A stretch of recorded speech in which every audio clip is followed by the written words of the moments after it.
Jerome Powell just told the most powerful man in America to sit down and shut up. The Federal Reserve Chair refused Trump's demand for rate cuts, keeping rates frozen at 3.5 to 3.75%. Two Trump-appointed governors actually dissented against their own appointee. This isn't monetary policy anymore. This is open warfare between the executive branch and the banking cartel that actually runs the country. You see, your mortgage just got more expensive because an unelected bureaucrat decided to flex on the president you voted for.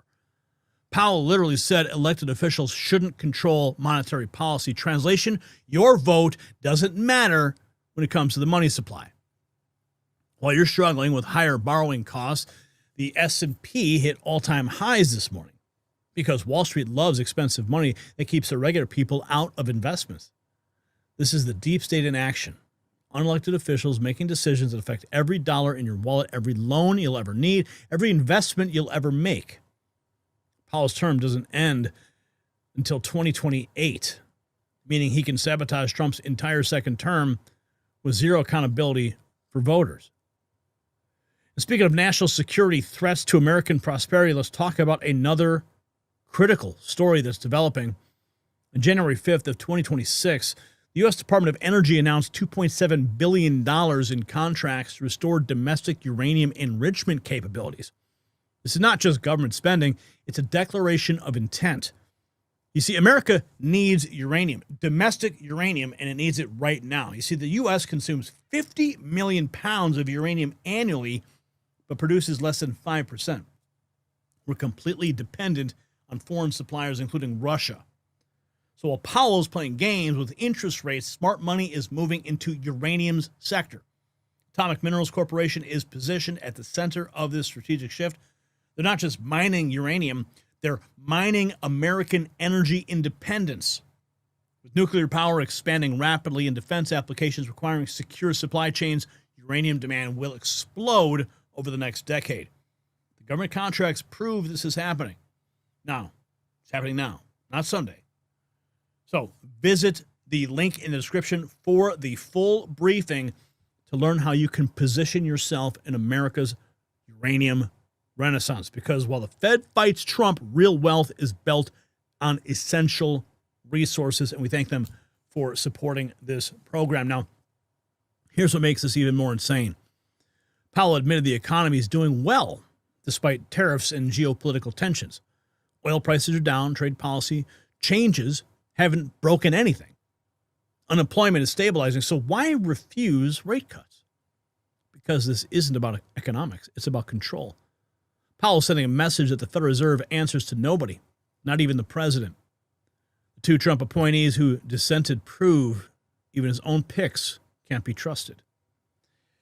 Here it is, Crypto Rover. Breaking, U.S. inflation drops to 1.16%. The Fed's target is 2%. Powell is trapped. He must cut rates urgently. The inflation data sets up the perfect storm. Now Trump immediately pouncing on the numbers to pressure Powell. Trump, interest rates will plummet as soon as I replace Powell. Markets bracing for potential shakeups. Trump's threat to replace Powell isn't bluster. It's creating real tension. It's about to explode at the Federal Reserve meeting. Powell is trapped. The public pressure is mounting from all sides, but there's crucial backstory about Trump's recent attacks explain why Powell might be digging in his heels. Today is the Fed. Curious what Powell will say. 2 weeks ago, Trump accused him of wasting funds, which this guy says didn't happen. Just because rates weren't cut, Powell responded with a 2-minute video saying Trump is trying to pressure him into cutting rates regardless of what's good. Good evening. On Friday, the Department of Justice served the Federal Reserve with grand jury subpoenas, threatening a criminal indictment related to my testimony before the Senate Banking Committee last June. Yes, you should be indicted. Now, the backstory about Trump's pressure campaign makes Powell's next move even more dramatic. He's about to make his stand. Here is the Federal Reserve Chair. My colleagues and I remain squarely focused on achieving our dual mandate goals of maximum employment and stable prices for the benefit of the American people. The U.S. economy expanded at a solid pace last year and is coming into 2026 on a firm footing. While job gains have remained low, the unemployment rate has shown some signs of stabilization, and inflation remains somewhat elevated. In support of our goals, today the Federal Open Market Committee decided to leave our policy rate unchanged. Having lowered our policy rate by 75 basis points over the course of our previous 3 meetings, we see the current stance of monetary policy as appropriate to promote progress toward both our maximum employment and 2% inflation goals.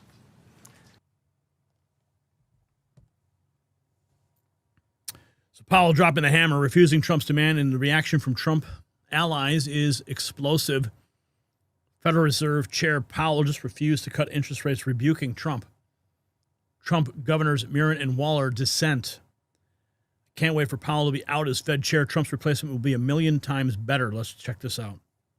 Will keep those rates steady. That's exactly what we expected, despite the president calling for interest rate cuts. And as you were talking about, how are the markets responding? The S&P 500 hitting an all-time high this morning. Now it looks like right now it seems to be retreating. The Fed cut interest rates, as you know, 3 times last year. The Fed is keeping the federal funds rate in the current range of 3.5% to 3.75%. The dissent from Trump's own Fed governor shows how deep the split goes, but Powell's about to make an even bolder statement about Fed independence. He says the Federal Reserve should not be controlled by elected officials. The point of independence is not to protect policymakers or anything like that. It just is that every advanced economy democracy in the world has come around to this common practice. It's just an institutional arrangement that has served the people well, and that is to have a separation between to not have direct elected official control over the setting of monetary policy. Yeah, you want the banking cartel to control it. His direct declaration of independence is a direct shot at Trump, but he's not done. Now he's doubling down. Geopolitical risk for us is a lot of it is around energy, oil, and so far we haven't, for all the turmoil, oil prices have come down, as you know, and so we don't really see much. Longer than that, it's trade, and the trade, the economy, our economy has pulled through pretty well, you'd have to say, given the very significant changes in trade policy. Yeah, those are called Trump's policies, pal. Powell's confident economic assessment is the ultimate middle finger to Trump's pressure campaign and sets up the perfect summary of what this Fed rebellion means for everyday Americans. Fed pauses interest rate cuts in defiance of Trump. What it means for mortgage and housing. Let's go a little bit deeper here. This is from Keith Griffith. Federal Reserve policymakers have further interest rate cut reductions on hold following 3 consecutive cuts, defying pressure from Trump to reduce borrowing costs. Powell joined the 10-2 majority on the Federal Open Market Committee to vote in favor of leaving the federal funds rate unchanged in Wednesday's Washington, D.C. meeting, signaling confidence in the overall state of the economy. Dissenting were federal governors Stephen Mirren and Chris Waller, who both voted in favor of a quarter-point rate cut. But both officials have argued that rates should be lower to avoid unnecessary restricting growth, saying risks the labor market outweighing concerns of lingering inflation. Wednesday's decision leaves the Fed's benchmark overnight rate unchanged in a range of 3.5 to 3.75, which is 75 basis points lower than in early September before 3 consecutive quarter-point cuts. So here you can see the mortgage rates and the Fed policy on your screen. They write here that for the housing market, today's meeting was not a game changer. According to Realtor.com, senior economist Jake Krimmel said the FOMC's widely anticipated pause underscores the fact that the Fed neither controls mortgage rates nor tries to. So this is the moment Trump learns what every president before him discovered. The Federal Reserve is the real government. They control.